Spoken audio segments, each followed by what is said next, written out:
The Committee on Communications endorsed the removal of 3 SABC board members earlier this year.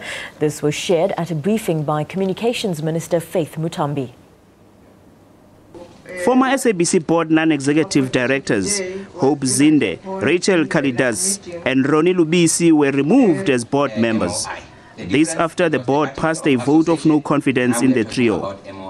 A subsequent legal opinion by Parliament stated that the minister and the board might have erred in law by applying the Companies Act and not the Broadcasting Act to remove the 3 board members.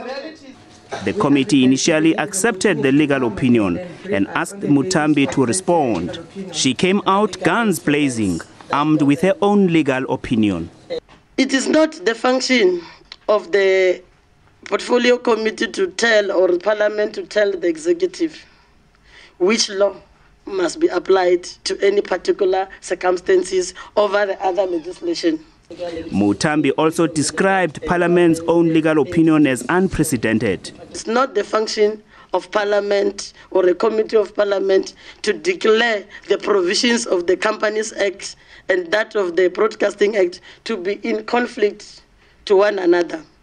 It's the duty of the judiciary to interpret the law and to declare any conflict if in the legislation, if there is any. The SABC board says due process was followed to remove the members. The board followed due process in exercising its fiduciary duty in that regard, and the legislation that was applicable is what we believe up until now, that it was legal and it was done according to the law. So we'd like to assure you that there was nothing untoward about what happened on the day.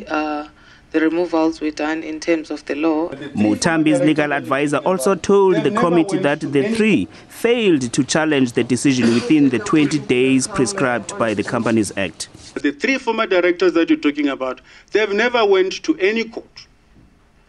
And as far as the minister is concerned, there was never even a formal complaint to this House. And as far as the minister is concerned, there was never any formal complaint anywhere about their removal. And they say silence is what? Means consent. The ANC members of the committee accepted Muthambi's explanation. We are satisfied with the explanation that we got from the minister and the board, in that proper procedures were followed in the removal of the 3 board members.